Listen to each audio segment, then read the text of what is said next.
think it's a really hard game to put medals around people's necks because it is such a different situation, and I'm just happy that they've all got out there, and I think all the athletes are just going to go, oh my goodness, we've got here, this is it, we've done it.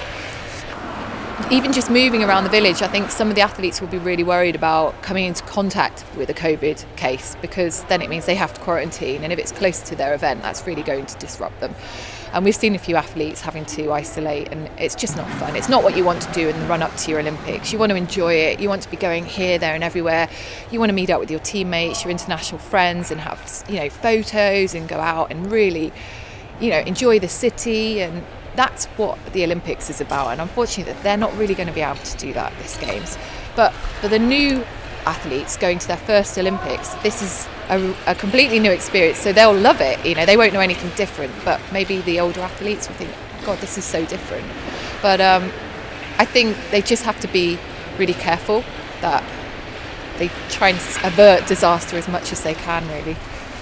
I think there's a lot of athletes that are outside medal hopes at the moment, and the hope is that they step up when it comes to the competition day. I think we will see a few medals coming from the snow sports. I really hope that happens, because that is a sport which could really develop and create lots more athletes coming on board. Yeah, I think it's definitely attainable if everything goes right. But we have this really interesting dynamic at the moment with COVID, which is throwing a real spanner in the works for a lot of the athletes. So long as they can avoid the overthinking about the COVID, which is going to be really hard, because just to get to the start line or their competition is tough, and it is a distraction as well. So if they can overcome that and get there, then I think putting the application in process of doing their event, doing it as well as what they can, having the best run or the best technique on the day, then we definitely could be in with a chance of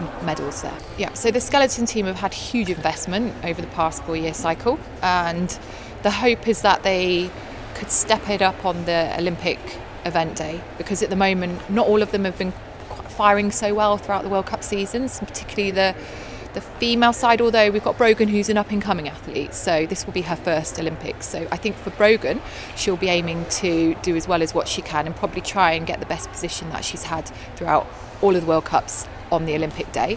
I think Laura, I'm not 100% sure what's going on with Laura's setup at the moment, but I think she'll be aiming to try a medal, but it all depends on how her training goes and whether she connects with the track. The boys, or the men, Matt and Marcus, I think they could potentially be outside medal hopes, because sporadically throughout the World Cup season they've actually done really well, and we had Matt medal and we've had Marcus do really well on the Olympic track previously in the test event, so that will be really intriguing. I think on the team there's a lot of young athletes, an exceptional amount of young athletes, and I think they probably don't want to get involved with the political side, because they're literally just focused on the Olympics and competing and doing their event. And I think it's fair to leave that side of things to the IOC for future Olympics and let them figure out a plan of action and hear the voices of what is happening at the moment.